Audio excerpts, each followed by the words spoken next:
In this section, we'll be looking at scientific notation, per capita, and proportions. Now let's look at the procedure for writing numbers in scientific notation. The first step is to move the decimal so that there is one non-zero number in front of the decimal point. So if we take a standard number like 12,000 and move our decimal 1, 2, 3, 4 places to the left, then we can write this number times the corresponding power of 10.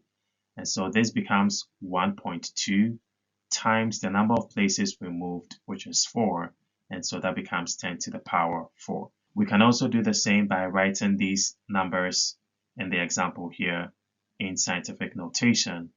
So if we move our decimal 1, 2, 3, 4, 5, 6, 7, 8 places, then we have 3.257 times 10 to the 8. On this second example, if we move our decimal point one place to the right, then we have 8.6 million is times 10 to the 6th. And so this becomes times 10 to the 5th because we're moving one place to the right. We can also convert numbers from scientific notation to its standard form. And to do that, for example, we have 6.789 times 10 to the 5th. And so that means that we are moving the decimal place 5 times to the right. And so if we move this 1, 2, 3, 4, 5 and add the necessary zeros, then our standard form of the number that we had in scientific notation now becomes 678,900. Scientific notation is useful for simple calculations doing multiplication, division. And so in this example, we look at how to multiply two numbers that are in scientific notation. The first step is to group the numbers and then the powers of 10. And so when we group 5.92 and 6.3, multiply that by the powers of 10. We can do this on our calculators. What we come out with is 37.29. When you have powers of 10 multiplying, add the exponent. And so if we add the exponent, then we have 9 plus 5. That gives us 10 to the 14. But this number is not in scientific notation. If it's in scientific notation, we need to move the decimal to the left. So this becomes 3.729. And because we've moved the decimal one place to the left, this becomes 10 to the 15. We can do the same for division. Whenever you have powers of 10 dividing, subtract the exponent. And so when we do this on our calculators, we have 0.411. And because these powers of 10 are subtracting each other, you have 10 to the 13 minus 4. That gives us 10 to the 9. But this is not a scientific notation, and so we need to move the decimal one place to the right. This becomes 4.11 times 10 to the 8. This is an example of a word problem where we want to take advantage of our understanding on scientific notation. And so what we can do is to write the numbers that we have in scientific notation. What that means for us is 31 billion becomes 3.1 times 10 to the 10 when written in scientific notation. And then the 292 becomes 2.92 times 10 to the 2nd. And since we want to know how much each school district would receive, what we have to do is to divide the budget by the number of schools.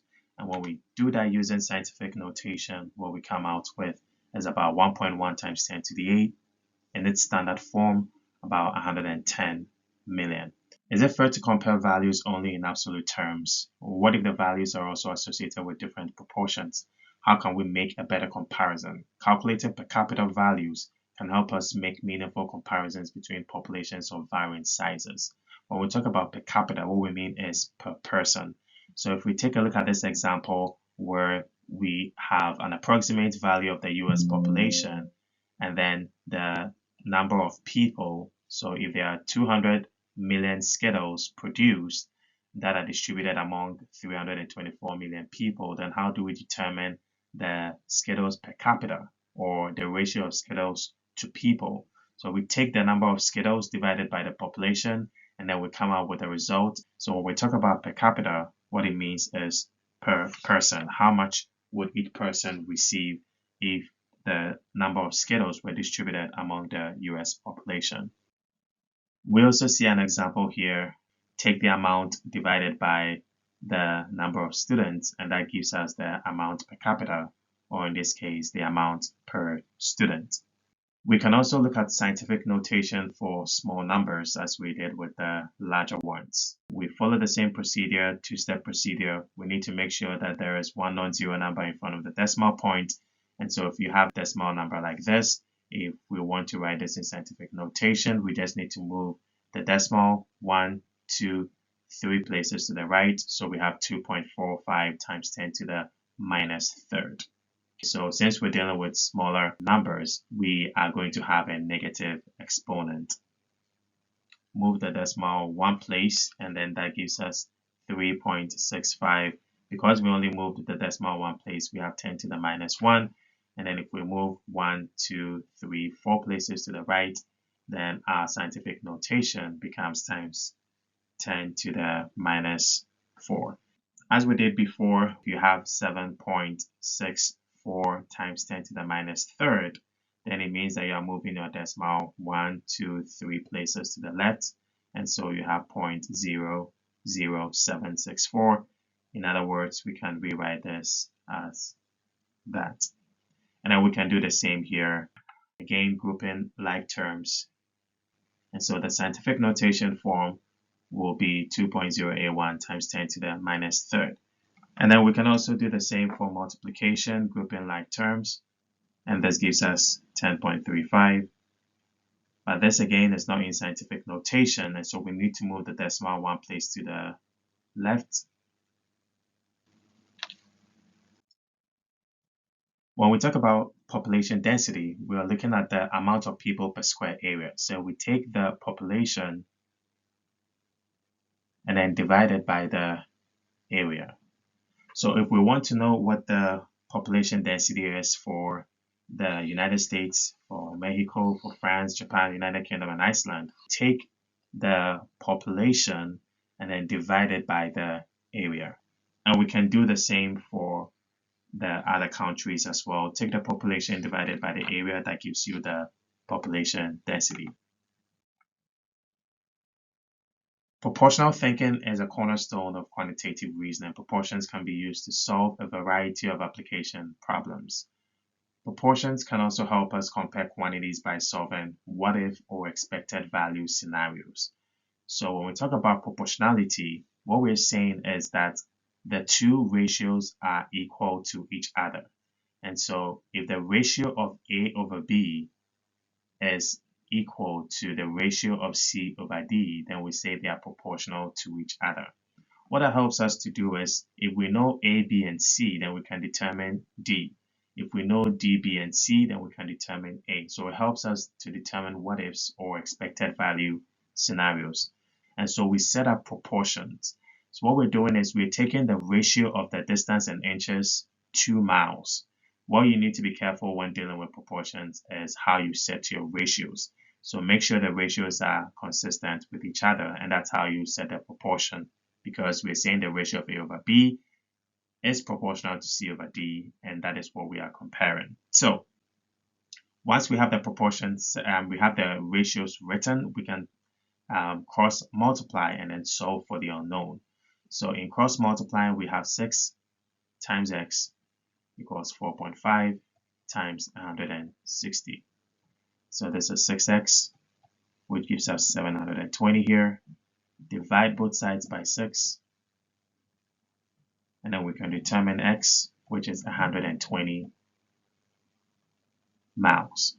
So what we're saying is that if we take the ratio of 6 over 160, that should be the same as 4.5 over 120.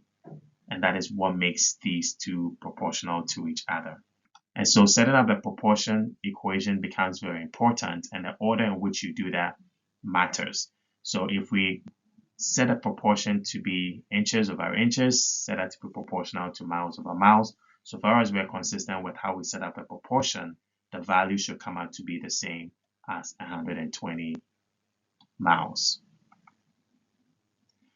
And so we can cross multiply and solve for x. And when we solve for x, x becomes significant figures, and rounding is very important in this course. And so we're going to go over some of the rules to determine the number of significant figures. Non-zero digits are considered significant.